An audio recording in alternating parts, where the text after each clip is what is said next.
Oh, we're already live. Cool. Yeah. Didn't know that. We were muted though, so. All right, welcome I didn't have everyone. the screen pulled up. Welcome to another Tab Tuesday live stream. We're here with Robert Aldridge. I'm saying that right?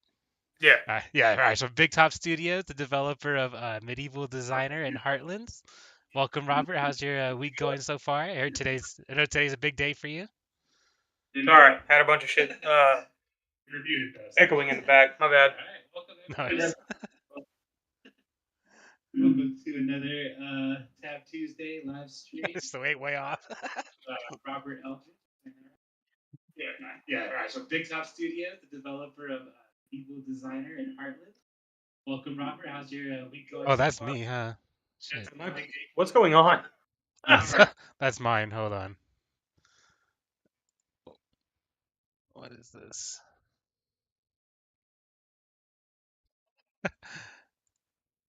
All right. So I guess I'll have to look on my phone for the YouTube chat if anyone live chats. Should I start? I don't know. yeah. Go ahead and start. It's live, Okay, so they're watching. So yeah, introduce yourself, everything. Yeah, there's just a lot of echo. Is it still doing that? Oh my god. All right, so I guess I'll have to look on my phone for YouTube chat if anyone live chats. Should I start? I don't know. yeah. Go ahead. Wow, that's quite a delay. Yeah, Is that coming through Discord, maybe? Yeah, there's just a lot of. Discord will be like live. Like that one should be good.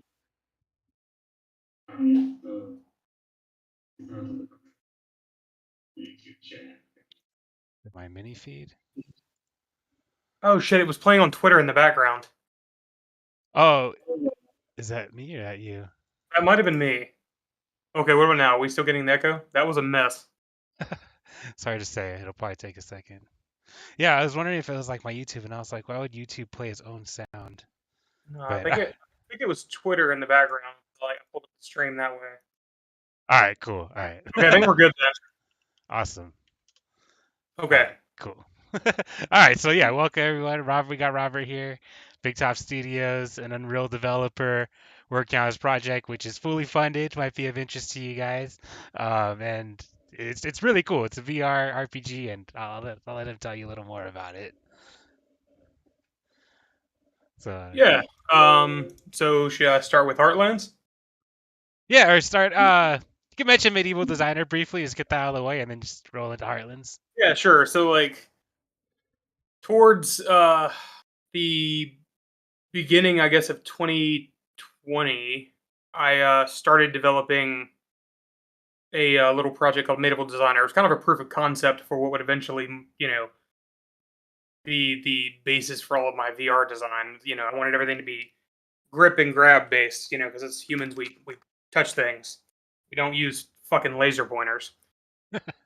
So it's just a simple little game where you can decorate. It's like the Sims VR mode, or it's like the Sims decorate mode, but in VR. And eventually it's going to have like B haptic support. The vest is back there. But yeah, and I know you got like a special UI. I know like where it's like you said, no laser pointers, and you got all these tons of inventory. So you got these little like rings that kind of pop up around you, and you select them there, and even real, it's like not interactive. It's not the final form of what I really eventually wanted to be, because I wanted to do like multiple layers. Then you could like see like a dithered out version of the top and the bottom, and it would like but it's like layers around the player, and you can go up and down the levels. But eventually, you'll be able to do like entire town building. But for now, because we're like directly when I launched Medieval Designer, I showed it to a guy that I knew. And he was like, wow, you did this with one person in like 11 months. What could you do with money? I was like, well, now that you mention it, I could do some things with money. So, yeah, hired a couple people and been working on Heartlands ever since. And Nice. Yeah, a full... I mean, it's not as much funding as I would really need to make something huge. So we had to scale down several times. But I'm still quite impressed with what we've been able to do with just mostly 2 developers, but then it expanded up to 6 slowly. So, But yeah, that's pretty good. And I know you're working on Unreal. Did you just start Unreal were you using Unreal for a Medieval Designer, or were you playing around with it before that? I started messing around with Unreal probably in like 2015, 2014, somewhere in there. Like I used Unity a bunch before that, and it was abysmal. No offense to your Unity-ness, you know. Yeah. Um, but yeah, I messed around with Unreal for a while. I worked on like a really big project. I had like this grandiose idea for like this giant RPG I was going to make, and at the time, like the tools that I needed to be able to design the tools that I needed didn't exist yet. So fast forward a few years, and also if I could tell anyone anything about developing things, it's that limitations are sometimes a great thing, Oh and yeah, that's yeah, what definitely. and that's really what developing for this thing taught me. Or actually, for that thing over there, the Quest One, or even the Oculus Go. I fucked around with that for a little bit, but limitations are a good thing sometimes. You Yeah, it got to definitely breeds creativity because then you yeah, don't kind of have that like blank canvas syndrome. You're like, what the hell do I do? Like, if you have exactly. only so many things you could do, be like, all right, this is what I could do. What can I do with that? And then you gotta kind of get creative. I know playing around with like the Doom engine and like click and play and trying to make games strong has a weird things like RPG Maker. Like I kind of went to get creative from that, and it kind of comes in handy because now like I'm able to use. I only have a few systems, but you're able to take the systems you already made and like kind of use it in unique ways, so you don't have to remake everything from scratch each time. Yeah. Yeah. Ironic then that you moved into Unity, where you have to rebuild everything from scratch. I buy a lot of assets. Yeah, that's And then fair. sometimes it pays off to build stuff from scratch. Like I had to do like my my Yeah, your recent AI AI system. rebuild, right? Yeah, I rebuilt that from scratch, but it is kind of nice having like the control over it. But yeah, a lot of work. Yeah. So, what would you say you like about Unreal? So, I know you're saying, definitely, even something I've noticed is a lot of tools are already built into it. You don't have to buy them. That's nice. Um, Everything just like I really think it's the most powerful tool of creation on the planet. Like there's a reason why it's used by everything from the automotive industry to games to movies and stuff like product design, and so it's used in everything because it's the most powerful creation tool on the planet. Everything that you would want to do, pretty much you can do directly out of the box without any nonsense plugins or anything like that. Like if you want to get like third party stuff, especially if you want to do stuff that's like giant partners, like if you want to develop for HoloLens, there's like a right. Microsoft plugin for that, and it just works. You know, versus you know getting all these weird third party plugins that have half support and half don't, and Yeah, I it know. Like costs my it costs Oculus, a ton of I money. updated the Oculus plugin, and now it broke my build, so I have to roll it back. And what's annoying is because it's updated inside Unity itself. Every time I switch to Steam and switch back to Oculus, it updates automatically. So then I have to go in and manually roll back like 6 files, like so that it'll work again. So it's Like ridiculous. Unity, they have this thing where like it's like a known thing of Unity developers. Like everyone that I've talked to, they're like, don't update, it'll break everything. They update Yeah, you like got to be Google careful, updates. or back up first for sure. Back up before you update anything. Yeah. Like, but that's never been the case with Unreal. Like, I have gone like through 7 like major engine versions, and I've had nothing break except for when they moved to OpenXR, and I literally just had to remap my buttons. That was it. You know what's funny is I went from Unity 2019 to 2020 to 2021, and none of those like broke my build, but updating plugins like breaks my shit all the time. It's like, oh man, well, especially like my third party plugins, like because they change whatever they want to change, and if Yeah. I mean, your game's on the old one, then you're like, well, they're like to be fair, screw you plugins then. can be a mess even in Unreal, especially like we have to compile the engine from source because we're using some custom stuff that my AI programmer built. He like exposed some stuff with blueprints, and it's like a whole kind of mess. But then we ended up having to customize the Oculus lip sync plugin, Huh. like for our uses to use the visemes to drive the texture animation of like the fake facial animation, which I think turned out to look excellent for what it is. Yeah, that But looks really good, by the way. Actually, do you have like a video that we can show to everyone? yeah, Because that like looks awesome. I can probably share the video of what I showed you guys maybe on Twitter. So let me add a second. Yes, Actually, I don't know if I 3D. showed you guys this one or not. I sent this one to one of my voice actors. Um, I can either just send you this video link over Discord, or you can just share screen, whatever you want to do. Yeah, you want to share your screen with me, and then Sure. I should be able to pull it out into another tab, I think. But yeah, it's really cool. It reminds me of like the Lego Movie a lot for some reason, which I love. I love those are good movies. Okay, sure. Yeah, let me share this. Let's see. I don't know if it's going to share the audio or not. I feel like that's a thing that sometimes doesn't work. Let's see.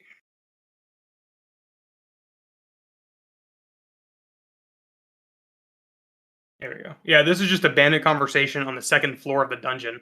Um, so there's going to be a little bit of spoiliness, but whatever, it's fine.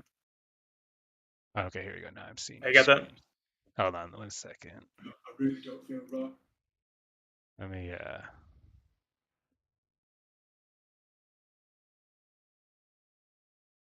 yeah, go ahead. Sure. I really don't feel right about what we did to Arden. Keep your voice down. I agree. There ain't nothing to be done about it. The old out the rules. Is it coming through? Yeah.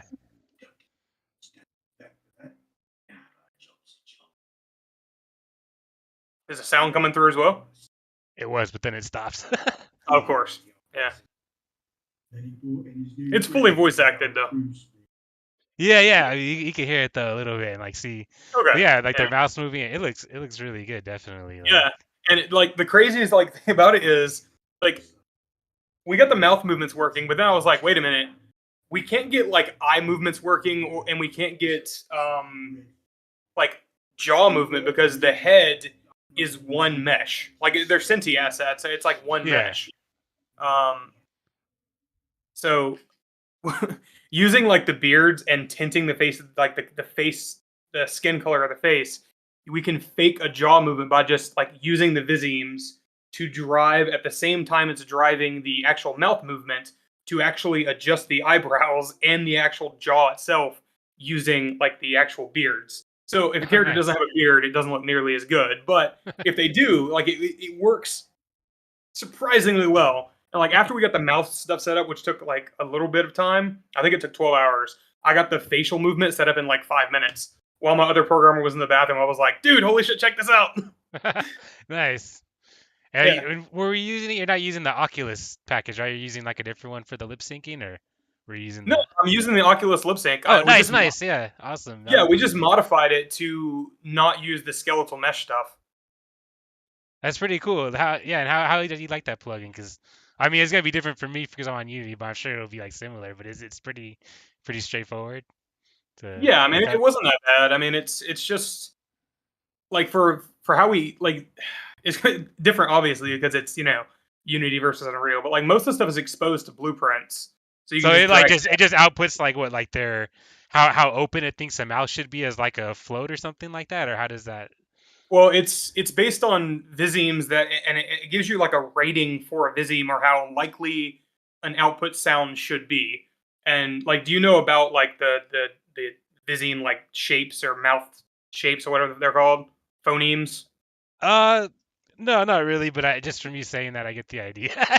Yeah, Oculus I has. mean, I know I have like at least with some models, there's like blend shapes where you can like give them facial expressions by moving like these sliders up and down. You can combine them. So I don't know if that's anything similar, but that's what I use for my Yeah, there's like a fake viseme talking. reference. I can share again and show you this.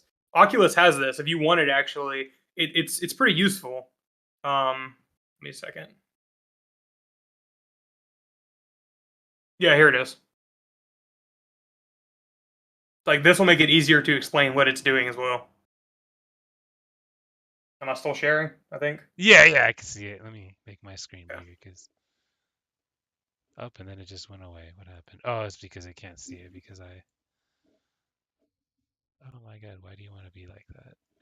All right. All right, yeah, I can see it. I mean, Yeah. the audience can see it well. It's like the face shapes of the mouth. So it's like p, f, th, d, k, ch, stuff like that. And it's just the shapes your mouth makes. It outputs a value of how likely, based on a sound, is that that's what the actual thing is going to be. So it's like, put, bat, mat. It's that kind of shape for the mouth.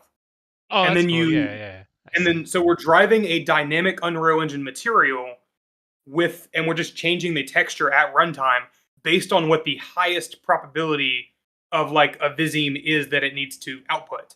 So if they say something like I found a lockpick or something like that, like it drives the mouth using those movements during runtime, if that makes any sense. And Yeah. So it's a it picks up dynamic probably. curve. I'm guessing syllable based, like on the back end or something, and based on what Basically, syllables yeah, yeah.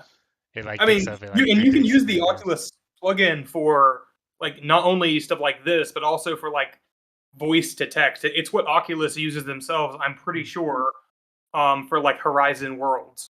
Yeah. I was thinking too about in Samurai. Oh, great. I threw off my camera framing. All right. So in Samurai, if you, what was I gonna say? Oh, I was thinking about putting for because on the menus I do have a laser pointer, but I have like little comic speech bubbles you pick as responses. So I was thinking of adding as a second way of control, like voice to speech, so that like the players can say their responses, and then it can hopefully pick that up Yeah, and then use it if I keep like the answer simple enough, like yes, no, and stuff. Like I thought about doing something like that as well. Like I like weird inputs if they're usable, and like voice is one of the ones that's very fascinating. And there is a like an exposed voice mapping parameter for like inputs in Unreal, but I've never figured out how to use it. Like I feel like it's designed for something that I'm not using it for, and I don't really know what it's for. It yeah, exists you though. should definitely be able to do that though, because when it came out, I actually asked. So it's one of the Unity people that work on it. They always post like, "Oh, we have this out." So I was like, "Hey, would I be able to use it for this purpose?" And they're like, "Oh yeah, totally. Like it's completely meant for that exactly. Like taking that, not only like the mouth like output, but also like to receive input like speech. So Yeah. definitely like seems like a possibility. Yeah, and why don't you tell us a little more about Heartlands? That's pretty exciting. I know it's definitely inspired by like Elder Scrolls. I could tell right away when I played like the demo. I walked down, Yeah. I saw the shelf with all the things on it. I'm like, this reminds me of Morrowind when I would start off and I would, Yeah. I gotta grab the cheese and the block of bread and like the random Yeah. Like crap. the whole thing is like I there's a lot of good VR games, but none of them have like a lot of like the world Playtime. interaction you do what? I said playtime for one. I mean, yeah, it's like playtime and the kind of like interaction you get with the world. Like a lot of like VR games they'll do something like you're in an area and everything is touchable, but then that like those areas are small Yeah, or yeah, it's real they're very focused. scripted or like areas like Half-Life Alex is amazing. And you can touch so much stuff in that environment. But there are areas of that game that are specifically designed for you to fuck with things in them. Yeah, it's very on Whereas the rails. Like this is where you go yeah, next, exactly. and It's on the rails. Versus yeah. something like my entire design philosophy is like the player should be able to touch everything and move it around if they want to, within reason. Like we had a bug at one point where you could actually pick up characters. That was fun. And Yes. add them to your inventory. So then you open your inventory and you'd have a tiny little character sitting there. That was fun. Nice. Yeah. So yeah, like that the whole thing is like we have I think 5,000 objects that you can like pick up and move around, and like they have different stats, gold Nice. values, whatever.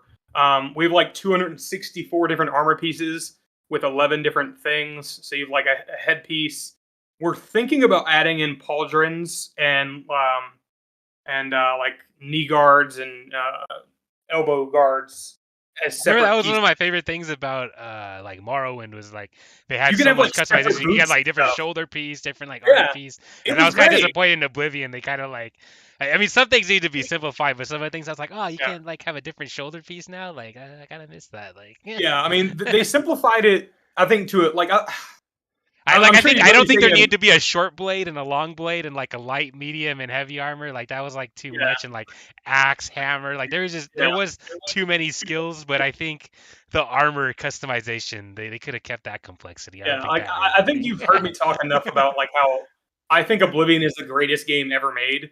It is the perfect melding of like I would almost objectively, it is the best RPG ever made. It's hands down better than Skyrim in every conceivable way, and it's except for graphically. And in Morrowind, it's better than it because it's simplified to a perfect degree. It's not so dumbed down that it's boring, but it's also Yeah, not so complicated that it's impossible for someone to grasp.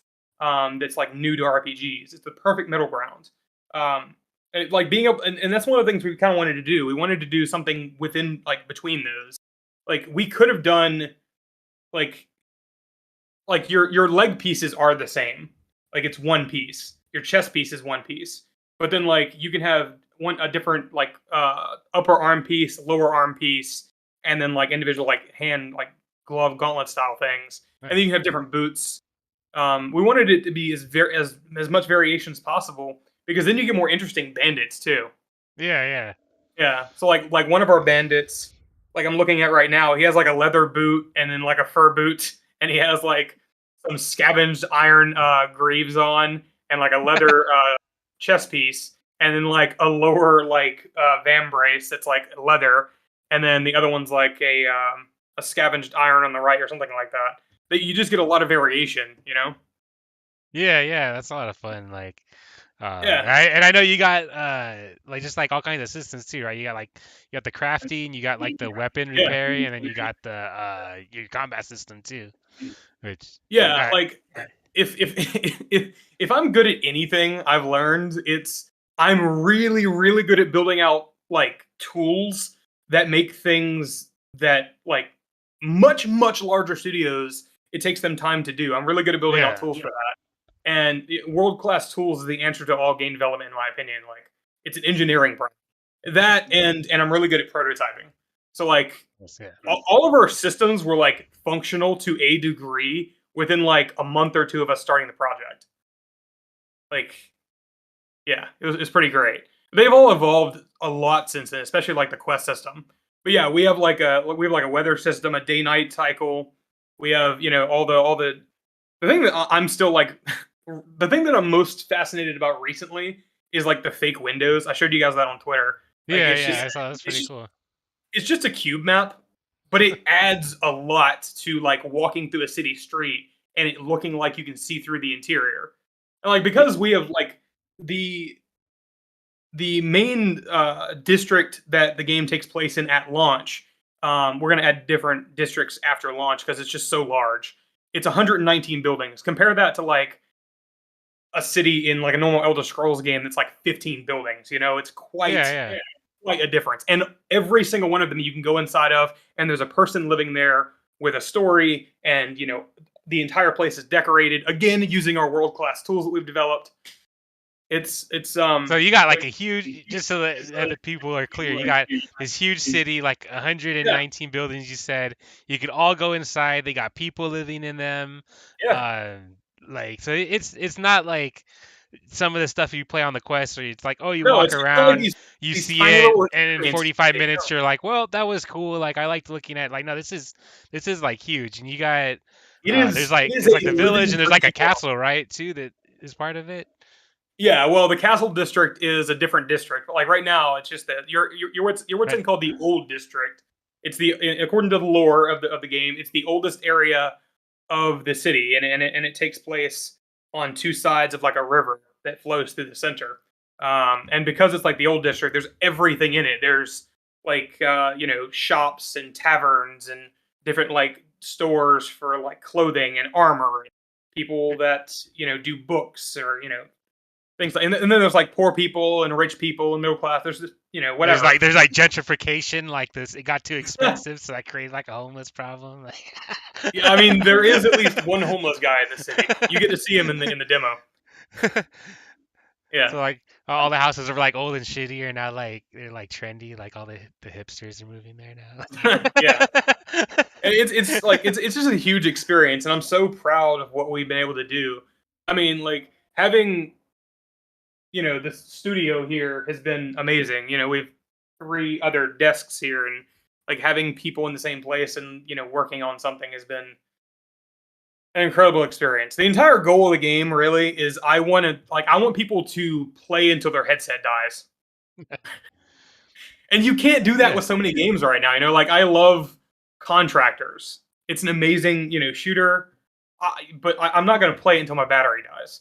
I mean, well, That's how I'm with Super Hot. Like I love Super Hot, but I've already done everything in it. So once in yeah, a while, exactly. I'll That's the just pop problem in too, is endless mode, replayability. and then I'm like so good at it that like I just get bored of endless mode and kill myself because it's like, all right, I've killed 100 people, I could kill 100 more, but it's just I'm kind of over it. Like, but Yeah, yeah, that's but what's yeah, pretty cool. It is one of those long RPG like kind of collectathon type yeah. things where you can Basically, grind that's a out great stuff. tool for Like, the collectathon.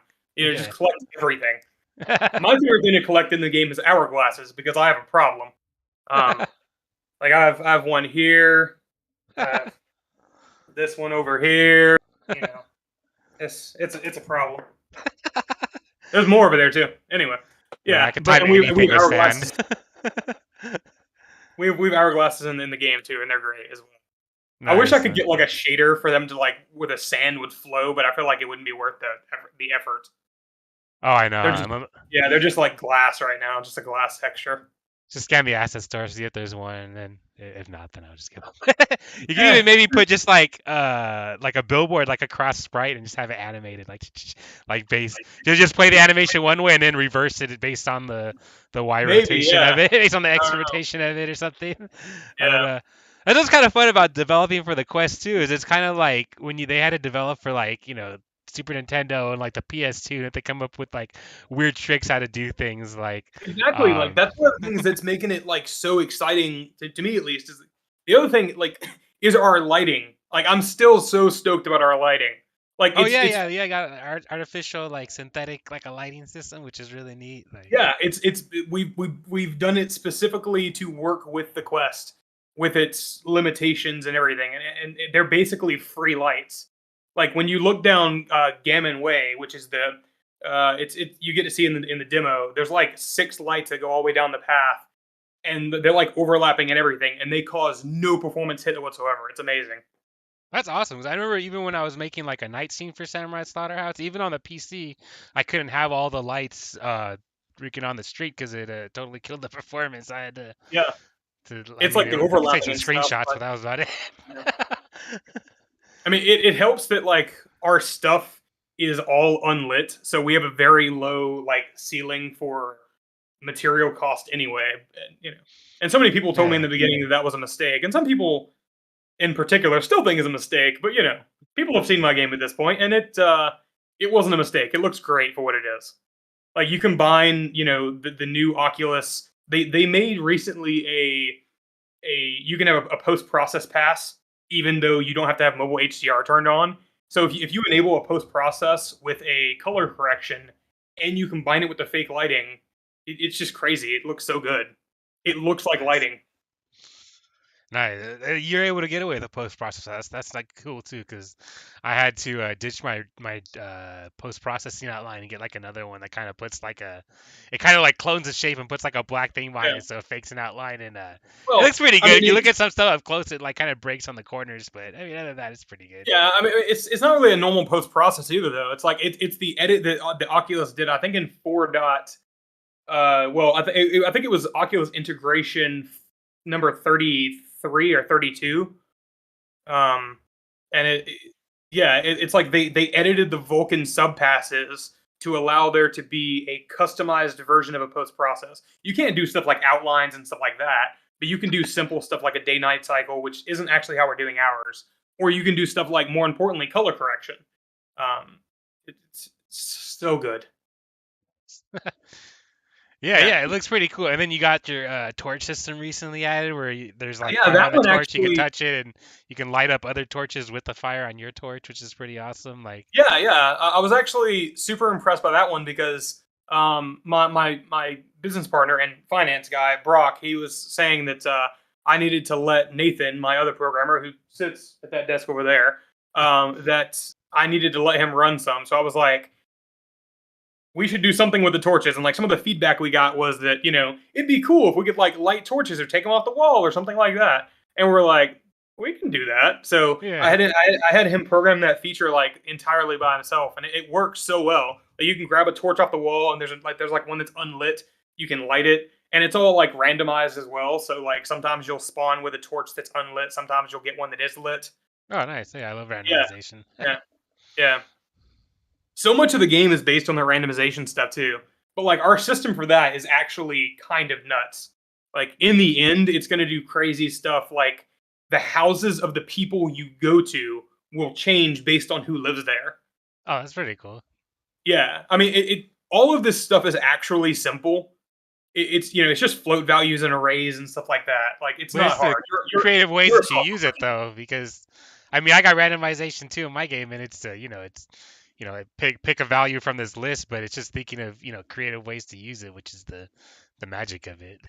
Exactly. Like there's so much magic in making things work in a way that people wouldn't really expect. Like the use case that I love is that, or one that makes so much sense for us, is that the curtains on windows will have different variations or different values of being opened or closed based on like the person that lives there, what time of day it is, and then just like a random variable too. Because like sometimes I forget to close my curtains even though it's nighttime. So it's like we add in that level of variation, and it just makes the world feel more alive. It's a small thing, but all the small things in the game add up to a larger piece. Even though we have this simple art style, like all of the simple systems interacting with each other create this giant feeling of like, wow, someone might actually live here. And when you're in the headset and you have those hands that are blocky too, it feels like it. Yeah, yeah, it feels cool too. Like, I enjoyed it. Like I said, it reminded me of like the Lego Movie or like Yeah, Gumby or something. It kind of like a nostalgia, but like, it wasn't like it was like the Lego Movie. Like it's like the high quality, like low fidelity stuff. It wasn't like yeah, you look at, not to talk crap about anything, but you look at the Roblox characters, like they're not shaped yeah, right. Like their shoulders are way too big. You look at yeah, like the Mega Bloks ones, they're stupid. But you look at the Lego ones, they're simple, but they look good. And that's why I think you had that kind of like simple but like quality like simple like thing going on, which was really good. Like it really yeah. came together well. Like like I love the Cinti assets. They're fantastic, and like you know also that like buying assets is such a time saver. Uh, but like editing those assets to actually work for your purposes and making them look like the vision you have in your head, even though you didn't like model them from the ground up. It's like an art form all itself, and when it actually does come together to look how you see it in your head, it's magical. It's great. Yeah, the way you got them looking is really good actually, because like especially with those Cincy assets, like they're good, they're really optimized, but they are kind of cheap, so a lot of people use them, and they've been Well, giving out for free on Humble Bundles. I know the sci-fi one especially, it's overused, like the sci-fi sample scene, yeah. and I've seen Well, even on Reddit where I'm sorry to keep interrupting you, but I was saying I've seen even on Reddit good. where someone they're like they'll show this really cool like interesting like thing that I know was like crazy to program. It's awesome that it works. Then like people on Reddit are like, oh, it's those same blocky like graphics that you see Yeah. everywhere. And they don't know any better, but there are, to be admitted, a lot of like crap games that they picked up those on Yeah. Humble Bundle for like $20. They just slap them in there, and they didn't barely did anything with them. Yeah. So one Uh, thing that you did to distinguish yourself from them is because what makes those assets I think stand out is their faces, and you totally changed their faces. They look completely different. So you made them completely your own. So you're able to have that full complete set, but it looks like your own. It doesn't look like the same assets that everyone's using. Yeah, So like people aren't gonna point it out and be like, this looks just like this other, game that I bought that wasn't that good. So now you kind of just set yeah. yourself apart as your own. Yeah. I mean, yeah. There's so many assets that they make that it's easy to find variation and modify things how you really want to. Like just like one of the things I think you pointed out in the past, I think it was you that did, was like the eyebrows alone and the default Cindy characters are just fucking awful. Yeah, Uh, yeah, those are the big ones, the eyebrows. and then they're still in our system, but like they get used much less frequently Well, than and you move them around, so they're not like in that same like exactly too. Neander, Like the because fact that the they people move all have around, the it does eyebrows something. right here, and they look like Neanderthals. Yeah, And I mean, if you're making your own game, like it's good to have like a really unique like kind of look to it. But if you're buying assets, you kind of want them to look generic, so people don't capture yeah. them. So that kind of takes away their genericness. But you kind of added your own twist to it, so they're not generic, but they're also not the same stuff that everyone looks at, but they still all look like they belong together, which is, Yeah, the exactly. And definitely the like goal. there's an art to making things fit that don't. And I do got to interject though. The assets are not nearly as optimized as people think they are. We had to do a lot of work to actually make them work well. A lot That's of what them I are heard. The meshes not. are like a little messy. Yeah. One thing I am jealous of is the fact that Unity has the Cinti particle effect pack, and they never released it on Unreal because Ah, it's an entirely different particle effect system. So eventually, I'm gonna have to find somebody to do like really good particle effects for us. But we'll see. There's a single fireball you can do in the demo, and it is not great in my opinion. Like, we had the option of either disabling magic or putting in like the sprite based thing that looks okay, but it's not amazing. It still feels really cool to like grab your inventory, grab a yeah. spell, select which hand it's on, like watch it fire up, and then tossing it. It feels really nice, but the art isn't the best for it.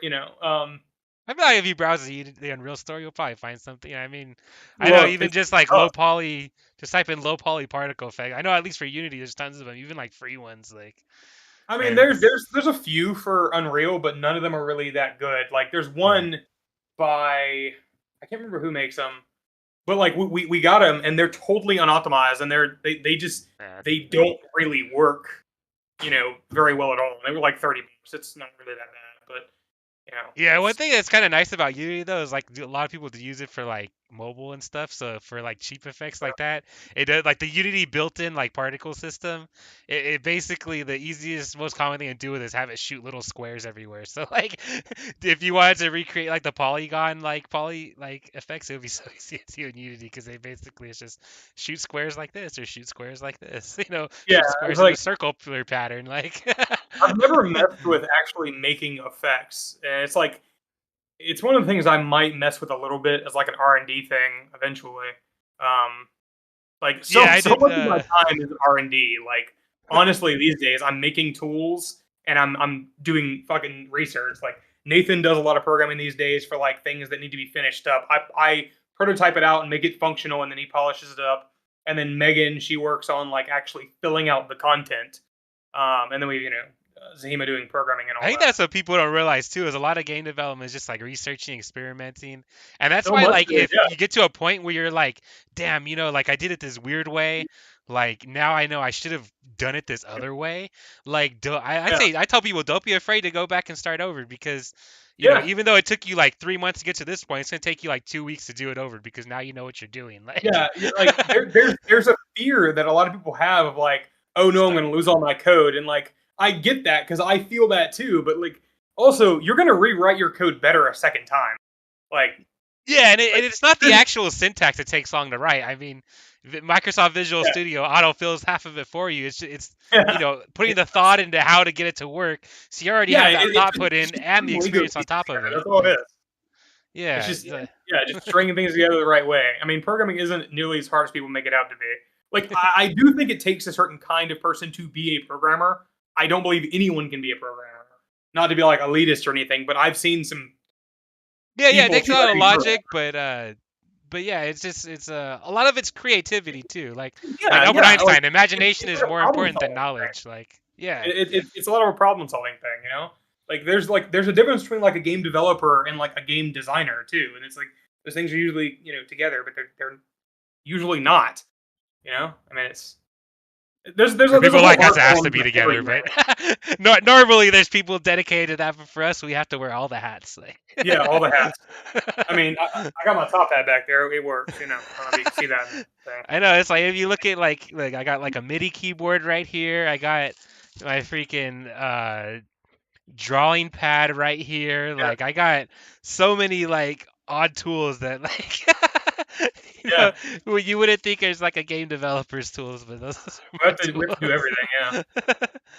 it's like because of game development that like I got like okay at video editing. Oh yeah, yeah. I mean, making trailers. That's how I learned Yeah, that. I mean, I started producing music just to make music for my game because it was too I freaking still want to do expensive to music hire so bad at people. some point, dude. I want to make a dubstep album. Oh, Never dude, tell you dude, like never tell you you like what I wanted to name it. no. What is it? The entire the entire fucking synopsis of what I want this album to be is I just want it to be called computer sounds my computer makes when I fuck it. Nice. I mean, I have some extra keys if you do want like software. Like it pops up on Humble Bundle all the time. That's how Maybe you I don't get. know. I just don't have time, dude. It's the Oh, crazy. I know that's how it is. It's sometimes a good way to unwind though. Instead of like playing video games, I'll just Maybe like I don't know. produce music. I'm looking forward to working more normal hours than anything else. Putting this demo out almost fucking killed me. I swear, I was having chest pains all day for days at a time. I'm Oh pretty sure man.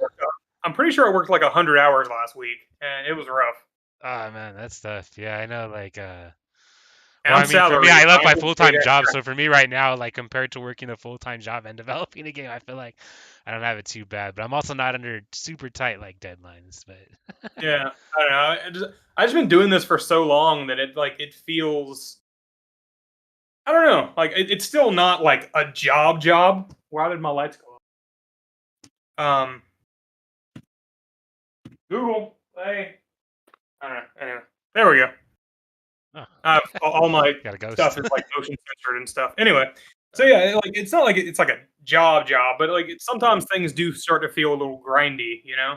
Yeah, yeah. When I mean, I've been awake for like 18 hours programming some feature that just isn't working, sometimes it gets a little tough. yeah, yeah. And then you're like, oh, do I like take a break from this? It's like I know I'm not gonna be able to sleep tonight with this not working. I Yeah, wake up in the that's middle of the night. It's what I'm like, oh, sure. you know what? Maybe it's like such and such thing. Maybe it's this line of code I need to change. Yeah, like maybe I should change something or like it happens so often too. Like it's kind of like a meme, but it does happen to me. Like I'll be like, fine, I'll just deal with this tomorrow, and then I'll go lay in bed. I'm like, shit, I know how to fix this now. I gotta go do it now And before I forget. And then I'll never know how to do it again if I don't do it now. So I know and I'll then I go figure out downstairs a lot of and stuff while I'm like laying in bed. Like yeah, I'll be like, oh, I know how to do it. And then the first thing in the morning, I gotta get up. Like the worst is on the weekends because like my wife likes to sleep in, so she'll be like sleeping in, and I'll wake up at like 8:30, and I have to wait till like 11. I'll be sitting there like looking at my phone, like reading documentation, like like nothing else to do. uh, it's a problem. Like my wife is like, she's like, you work too much. Like you're working right now, and I'll be in the bed like reading Unreal documentation. It's like it's not work. I'm not at my desk, but right. it's work. I I'm glad we know. don't really start work days here until like noon anyway, though. So Nice, nice. That's what I do on the weekend, I but can't do mornings, man. I gave up on that shit. I tried for like a decade. It's hard. yeah, I well, don't know my wife anybody. still has to get up and go to work, so I get up too. But yeah, it takes me like a good hour to get started. Like, cause I'll make my tea, make my Pop Tarts, watch a little bit of Star Trek while I eat that, and then Breakfast catch up on champions. my social media, and then you smoke some bowls, and then I'll get started like normally by like 10. Like, so I get started, even though like I wake up around like 7:30. But yeah, like yeah, how's that been? Because I remember you were just working. You're like me too. You weren't working in game development before. You just had like a normal job in like a shipping facility or something like that, right? And then you kind of Yeah. you made Medieval Designer in your free time, and then that from that was when you transitioned Well, into I mean, it was like I think becoming it was dev, or 2018. I lost my job I was working at like a warehouse full time, and I lost that job. Um, Funny enough, because I like to sleep, and I'm not good at mornings. But I had a lot of problems there. Like I was late, and then like one day like I was sick, so they sent me home, and then like the next day I was still sick, and then they fired me from that. I was like, what the fuck? Like you guys sent me home. What the hell? They That's were like dicks. the opposite of California. Like you're sick in California, you're like, oh no, go home. Like, why are you coming to work? Like they'll get mad at you even before COVID. If you came to work with a cold, they'll get mad at you. Be like, go home, just your PTO. Like, I don't know. Like they don't it even was want kind you of a there. mess. But then I kind of worked Yeah. like odd jobs here and there, doing whatever for like 2 years, and then COVID hit, and I got the quest, and I was like, I guess I'll work on some stuff, and I did work on another project for VR previously because I was like, I need to scale down, but Yeah. then I ended up like losing that entire project. The whole thing is on YouTube actually. It's like a 35-part series of like building a medieval town in Unreal. Um, that I did towards the beginning of 2020. But then I lost that because like I had a hard drive like crash and I didn't have the stuff backed up. Well, I did, but it was like a month out of date, and I felt so crushed by losing all that work. Oh, I know. I lost and I didn't have anything I was seriously working on, but I did lose all my work from basically what was I like 19 or 20? No, when I was in college, so I would have been like 18 or 19 before that. And I mean going back to like 10 years old, like when I can play games, I had everything on this external hard drive, and I had never had a hard drive fail, so I just lost everything. Even like I didn't game develop for like 5 years I've after gotten pretty that. crazy about No, like more like talk 15 years. about I it. didn't do game develop for a long time after that, over a decade. Like Yeah, I that's how traumatized I was. when did you actually start game development? I'm pretty sure we talked about this on the VR verdict at some point, but I can't I remember. think I was about 10. Like, I remember I'm about downloading. the same. Yeah. It was like it was around 10 years old. Like I started modding like Morrowind and stuff, and that's like the catalyst of what set me off of like, holy shit, this is what I want to do. And it's funny you say it because I remember we were talking about it. I remember I started off with like, well, I started with other stuff before that, like some DOS games, like weird Yeah, game makers. But like, I didn't really have like success. I mean, not like success, but like I was actually able to make something that I was proud of that I, liked. It yeah. was like RPG Maker and Click and Play, and you're like, oh, RPG Maker was so complicated when I tried that. But I was able to get that down. But when I tried to mod Morrowind, I could not figure that crap out. It's Like, so crazy what different people like find complicated. Like I never could get RPG Maker. Like it was like I tried it and it was like, this just isn't for me. But then like I tried modding Morrowind and like their tools just felt amazing to me. And yeah, it was like it was so easy. I think like it's the friction that does it. Like that's why I don't like Unity. There's so much friction versus like Unreal. It just everything just works. And I felt the same way with like the modding tools for any of the Elder Scrolls or even Fallout for that matter. Like you could just open up and have a world there and you can do stuff to it. It was just a great kind of feeling. Like I made some like mods for like lock picking things that were like different, and I changed around like the way Satanin looked and stuff like that. The starting town in Morrowind. Everyone knows Satanin. Um, it was great. nice. Yeah.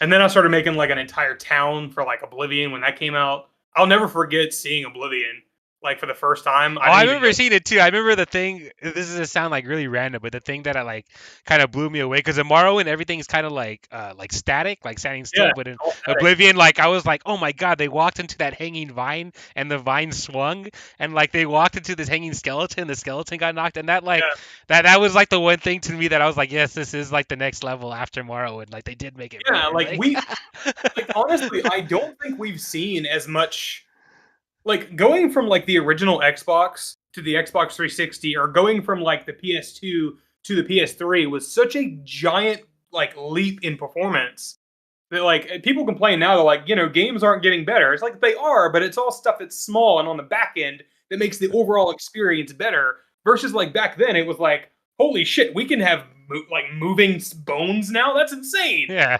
Like I thought it was crazy too. Like I could grab the chain in the prison cell and it would move and shit in Oblivion. Like it's crazy to me. Like then again, like yeah. the biggest thing for me actually, I remember seeing was like characters walking around and like talking to each other, even though people love to meme Oblivion's dialogue system now. Like seeing like people talk, like moving, like talk to each other, and like seeing the dynamic weather system. Like there was weather in Morrowind, but it wasn't. It was different. It was Yeah. like the fog was like. I have a weird obsession with fog in games which is why like Medieval Designer had fog in it. And some people were like, "Oh, that's good performance." Like, yeah, but also the fog just looks great. What we can do on modern hardware, like seeing the fog in Oblivion in the city of Cheydinhal, like you could see through it, and there were people walking through it, and it wasn't just for distance like performance. It was just literally something that existed in the world as a feature of an environment that just existed. Versus Morrowind, where it was like, oh, well, you can't see 30 feet in front of you because 128 megabytes of RAM. Oh, I know. I had to like kill the volumetric fog in Samurai Slaughterhouse for the Quest version, which I was a little sad about. But I just use regular fog and I just make it really dense so it looks like you're in England the whole time, which I love too. Yeah. Like anytime it's like I'm in California, it's not always foggy, but once in a while it will be, especially early in the mornings. I get all excited. I'm like, oh, it's like I'm in Final Fantasy or something. I love fog so much. It's a weird thing I have. I'm so surprised that I was able to get me and Demo were talking about like the differences in fog. Like they're using a different system altogether, and I'm using like just the basic exponential height fog. Like I don't know, how does Unity's like fog system work? Like is it they have like an actor you place and you adjust the variables? Basically, so there's like special ones you can add in, like where they're actual like my volumetric one was like a actual shape with a material where that was like within that shape was the fog. But as far as the built-in one, it's basically based off camera distance. So you can either there's like the normal one where you could put where it starts and where it ends, and it kind of gradually ramps up the fog between those start and stop points, based on like camera distance. And then the other one is exponential, so it basically like multiplies itself, or you can do exponential square where it multiplies itself squared, and then you just put like kind of a factor like 0.005 in it. Yeah, so Kind of it's very just cool. slide it around to see what looks best. But yeah, there is like a post processing one in my flat kit that has like it's based on height. So if you want to do like mountains like hidden in the fog, but Yeah, I that's like mean, a post processing one, so I can't what we use it. use is the exponential height fog, and it works so well, surprisingly. Like, and it can be faded and stuff with the camera. Using like you can drive the parameters at runtime. Like you get to see that in the demo too, and it looks so good. Like it fades in and Nice. out kind of quick, but it's not designed to be realistic in the demo. It's designed to just show off. Hey, look, we can have fog and rain at the same time, and oh look, there's puddles on the ground that have like splashes from the rain, and oh look, the fog is going away and there's sunshine. Wow, it's great. Yeah, Uh, it's really cool it's too. making me eye And I like candy. how your dungeons look too, like the fog had like Yeah, that kind of I know some of the it's just old a little like bit of Doom fog, games but use like that red fog that they yeah, would use in their mines. You got kind of something similar. I think it was like a greenish or like brownish color fog. And yeah, that looked really cool like in the dungeons like. yeah. It's a different. You can do different like colored fog, and it just works so well for certain things. And like it's also like the lighting, like our lighting, it looks even better if there is fog, and that's kind of like an inside look at it. So like the system already kind of looks foggy because it's an additive thing. It's adding like color to the pixels behind it. So like if you add fog into that, because the system is already kind of foggy by default, it makes the entire thing just blend together and work. Especially like in the beginning dungeon of the demo, like if you look over and there's like just a tiny amount of fog, it's very slight. But if it wasn't there, you'd notice. Like the fireplace in particular, the whole area looks so good because it blends in with the fog. It's so good. Yeah, it looks really cool. It's all like lit up and stuff, like which I was really impressed. I was like, wow, especially how many like how much objects you have. Like I remember you said you got Yeah, something like 700 draw calls in the I'm thing, which is so insane.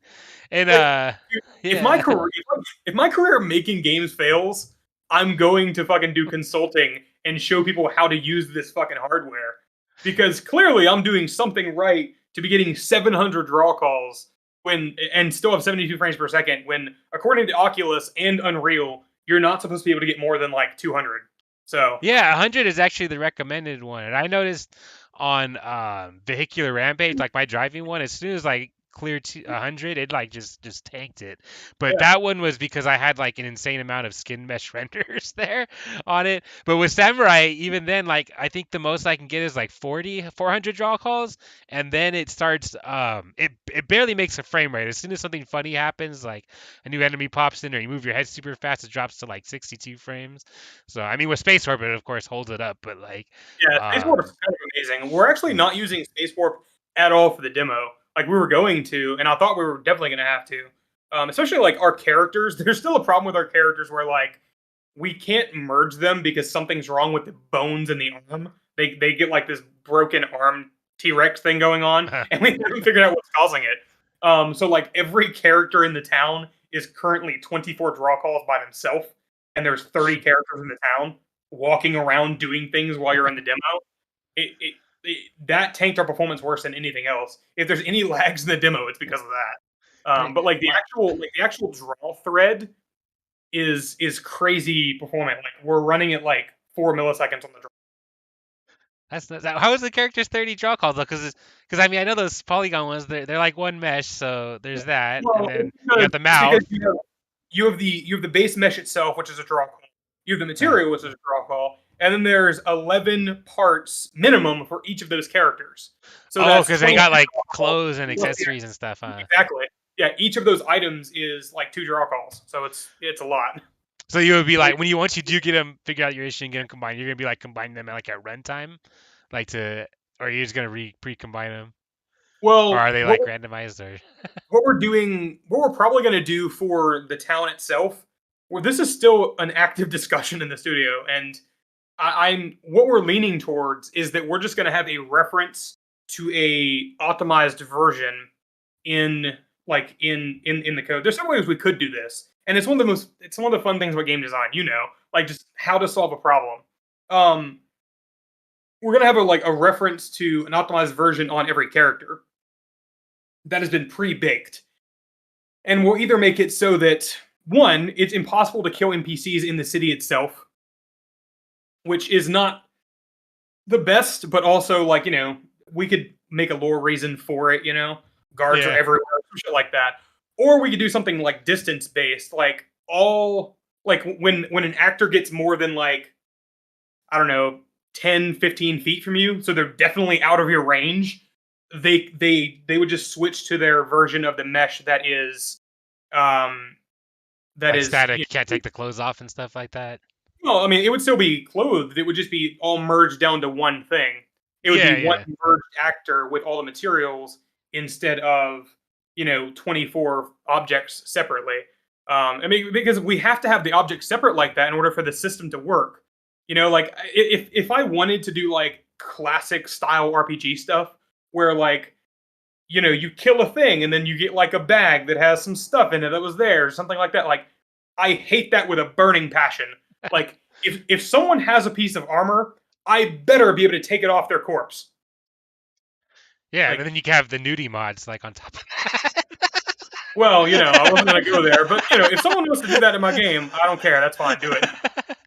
I mean, yeah, in even the demo, you can kill the NPCs and you can take off every piece of armor they're wearing and keep it for yourself.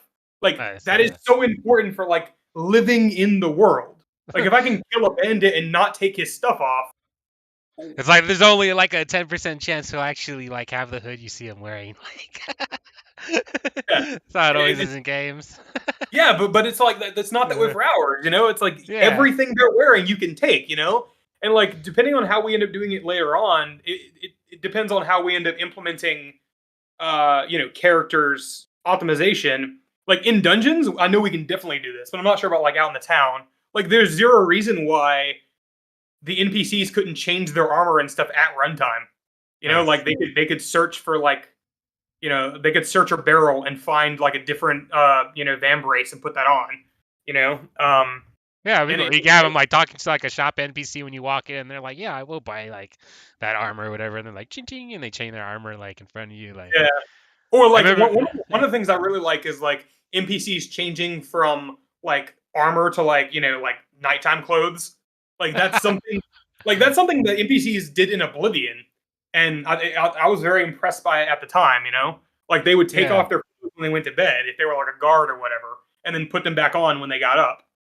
Yeah, I remember that. And then they would put them in a chest too sometimes, and sometimes that game was so incredibly far ahead of its time and I feel it does not get the respect it deserves. I I really remember don't. there's actually one NPC in it that like it's like a guard, and after you talk to him, he talks about like changing where he's gonna work at, and you can actually follow him, and he'll actually go all the way back to like the Cyrodiil, like the main city, and like you can follow him, and then he'll start working as a guard there, and you can actually like watch him do that. It's like, oh my god, he actually You walks the can whole way there's over there, like. there's so much in that game. Like the Radiant AI system is in my opinion the gold standard. Like as much as I love Oblivion and I talk about how amazing it is, like I don't think it's possibly deniable that Radiant AI from Bethesda is the gold standard in all video games ever.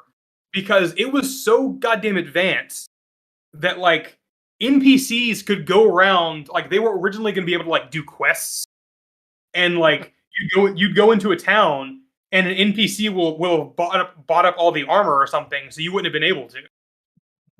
Like the NPCs could buy stuff Yeah. and sell things. Like outside of their goofy conversation system, which I find just great at this point. Like it's just memeable. I like the conversation, like the weird little thing where it was like, Yeah, oh, I have to nag you like at this time, like, and then I have to compliment you like once the little wheel goes around to the right spot, like. yeah, the little dialogue mini game. Like there Uh, were so many things in that system that they had to turn down because it was so good. And then you compare it to, that fucking shit stain that is Skyrim, and like the entire game is on rails. I hate what they did to the Elder Scrolls, which is why unfortunately I have to take and do it the right way. We'll see. uh, If they're not going to fix this, I am. That's my entire studio's thing. Is I'm mad. It's just it's anger, stress, and Red Bull. and yeah, and your demo, just for everyone, in case they forgot, your demo is out today. It's up Yeah, on itch.io. We got yeah. the Something's link going on side quests. Like I right submitted there. earlier, and like Yeah. it hasn't been approved yet for whatever reason. Like Takes last time I takes uploaded, about a day or two. I remember when I submitted the demo for Samurai, it did take like a day I or mean, two. when I did it for Medieval Designer, it was the same day, like 12 hours later. Uh, But it's been very slow this time. And right, also, right. like, I'm not even sure if it actually worked, like the submission, because the web design is terrible. Like, there's no way to actually tell whether or not it's submitted. Either that or what the site's broken. I don't know. I Did reached you out to support. upload it, or did you just link your itch page to it? It's linked to itch, but Hold you on, my still have to wife. get approval. 1 second. Hey, babe, what's up?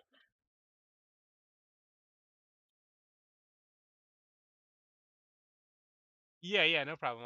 I'll start that in a bit.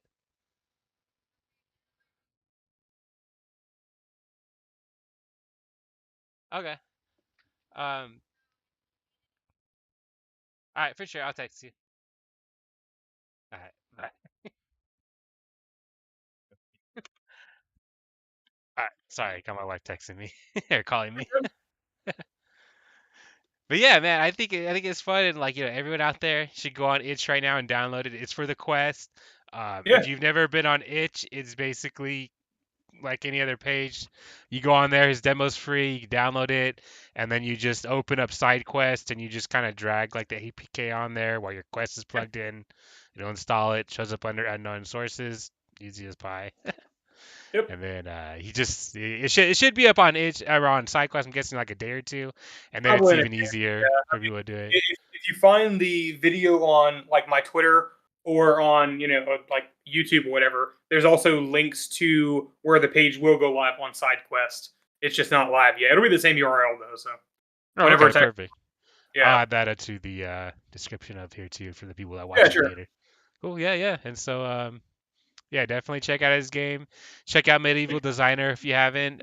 That's basically like It's you like said, the it's like the Sims decorator mode. So you go in, put it's furniture, like you can put 2,000 like items. You apples. can place things. Disable physics. You can put a bed on the ceiling if you want. Do whatever. Yeah, you can That game. decorate your whole little house. Like you can kind of match it up to your real world like house if you wanted to, so you can sit on medieval furniture. Like Yeah, that one was like whenever the update comes out, like I don't want to dog any company, but like the plugin for B haptics is still broken. Like I've been waiting on them to fix it for 2 months. oh man. Like they've been great. Like, but come on, I can't release the update because it's broken, and I they think they're haven't. like the biggest like peripheral like VR company like around. Like, It doesn't make any sense. Like I sent them the whole issue, and they're like, "Oh, try it this way," and I was like, "That didn't work either." Okay, try this version of the plugin instead. Try that. Still nothing, and I haven't heard anything back in like a month and a half. It's like anyway, like once the update is out though, like I'm adding in the pass through mode, so like you'll be able to turn on the pass through cameras and place objects from the game in your real world. It's like nice, the nice. perfect use case of pass through mode on the Quest. I cannot wait for the next gen headset with like color pass through cameras. Oh yeah, yeah, Gonna definitely. be It's gonna yeah, be. I mean, even just from the Quest One to the Quest Two, like, huge. the Casu's way better. Like, I know on the Quest One, like, I had to like really light my bedroom up, and just for it to be able to see the floor, and like with the Yeah, Quest Two, I just like my normal lighting, like, will do it. So I'm a huge nerd when it comes to the AR stuff as well. I mean, I've got the other headsets back there too. Like you can see the Spectacles 3 and the Magic Leap, the HoloLens is down there. The in real glasses, they're so good too. Like nice. I love the AR stuff. Yeah, man. Whenever you come to California, you definitely gotta check out the AR house. Like, you love Definitely. it Like there. Like, I'd it's like to a work with Lucas at some point. He seems like a cool dude. I've never actually talked to him though. Yeah, absolutely. He's so nice. He's such a fun person. Like, He I seems remember like it. when I met him the second time, he gave me a hug. Like, it was awesome. He's so cool. Like, yeah, he's super nice. Like, definitely next time you come down, if the AR house is going on, we'll go over there. If not, I'll still hit him up and maybe we do another Comic Con or something like that. Like, I got to get out to California at some point. It's just like I don't know what I would really do out there. Like I'm gonna take like a week vacation. Like I'm gonna wait a couple of days now until like the demo's been out, so I can make sure nothing's on fucking fire. But yeah, then I'm probably gonna take like a week vacation and just relax and I don't know, do something. play some video games. Maybe I don't know. I might go to the beach. I don't know. Nice, nice. Yeah.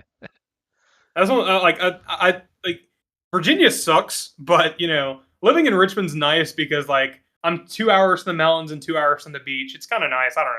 It's probably the same way in California though, because that Oh yeah, state is yeah. We huge. got mountains, we got the beach. It's just expensive as fuck out here. Like, that's the only downside. Like, everything's expensive. Uh, well, I mean, actually, you can live in like a rural like desert area like for cheap. But I mean, if you want to live like in civilization, it's expensive. I don't know. I mean, I live like 20 miles from actual Richmond proper now, and it's nothing though. Kind of used to that.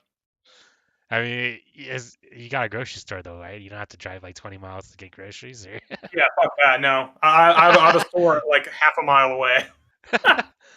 I know. One of the things I didn't like about this place, there's like a 7-Eleven like up the street, but like the our cement is all jacked up, so I can't skateboard there, and it's super downhill. So like now I gotta drive every time I wanna go buy beer. I can't skateboard there I haven't anymore. skated in a long time, but I just still have my board here. It's Nice, been a nice. very it's been a very very long time. Like 8 years and like 110 pounds ago. Yeah, I know. My mine now is just like a weight of transportation, like to the liquor store occasionally if I'm too drunk. But like now Uh, the side they're like you, building a new sidewalk though, so maybe I'll be able to skateboard to the liquor store again. But fun times. yeah. But yeah, yeah, definitely. Thanks for coming on, and thanks Yeah, for talking about it. And yeah, I hope everyone get out there, download the demo on itch, try it out. It's definitely really cool, and try it out. try. Make me feel good. My mental health, very much relies on this. Thank you. Yeah, yeah, get him those downloads. Let's get him up. I told him he'll probably be number one on itch. Um, I think yeah. so. We put so much work into this. I'm so proud of it. I'm gonna be so sad if it fails. No, no, it would definitely will fail. You'll be good. Either way, you have the ride, like you make something you're proud of, but um, yeah, yeah, I think it'll do good just because there's like you said, there's not really much out there like that, Yeah, I don't and know. I'm thinking maybe I should like hit up publishers too and be like, I don't have an idea. I have a fucking product. Give me money. And we'll make it even better. I don't know, something like that. I've never talked to publishers though, so it's nerve wracking. yeah, yeah, you should talk to some. I mean, they're pretty chill because it's usually not um, like you have that meeting and it's all right there. Like they kind of meet you and get to know you, and then from there they'll be like, all right, let's send you a demo, and then you never hear back from them. Yeah, I'm good. So I said, no, it's what you do. It just depends. But yeah, I would definitely, get it out there, man. Post on Reddit, dude. There'll be like dickheads. There's always gonna be dickheads complaining, but those aren't who's important. Thankfully, I've got Like no I said, one so far. you never know who's watching because like Yeah, the guy I'm talking to from Oculus, he was like, yeah, I've seen it on Reddit like for like a long time, and I've been interested in it, and that's you never know who's watching, what they're gonna think about it. So I said, just put it out there. No matter how good of something you do, there's always gonna be someone that complains. So yeah, yeah, I'm sure. just Like accept when I that. put up Like, when I put up the first version of like the vertical slice demo, that showed off like the features semi working for the most part. Like, of course, I got these are Cinti assets. I've seen these before. You're not gonna make anything out of this. I'm tired of these early demos. Like, nah, bro, you don't know what you're talking about. I got a whole fucking studio. You can eat yeah, my ass. yeah, but yeah, definitely get it out there. I would say don't be afraid to talk to people. And if publishers, if they're not interested right now, they may come back later. That's happened a lot too. So I would Yeah, say definitely I don't get know. out there, show it to people because I feel like it's such a complete. Like, I have a problem of like waiting to do things like until things are like nearly perfect. So I feel like the game is at such a more polished state than what so many other people would probably show off. I read one. I might be off base there, but I don't know.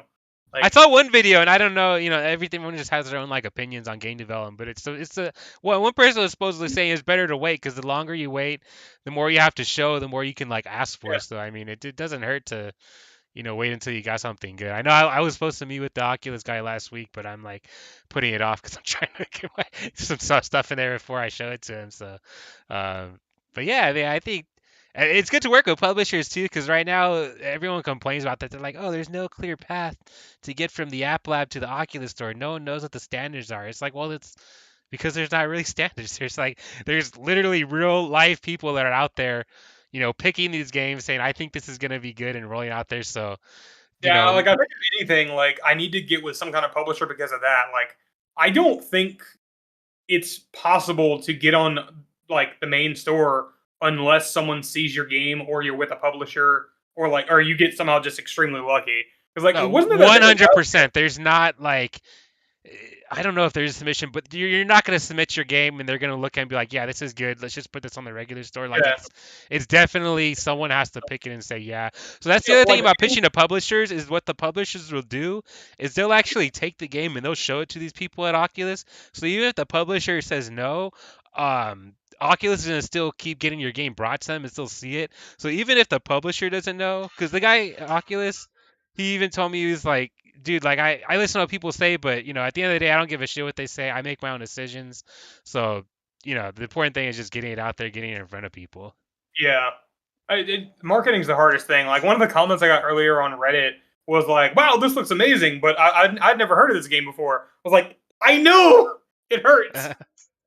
uh, one more second. Hey, baby. Just the Kroger mustard is good. No, how about the Heinz mustard? The Heinz mustard? Yeah. Either one. If not, just any classic yellow mustard is fine. I'm not that picky.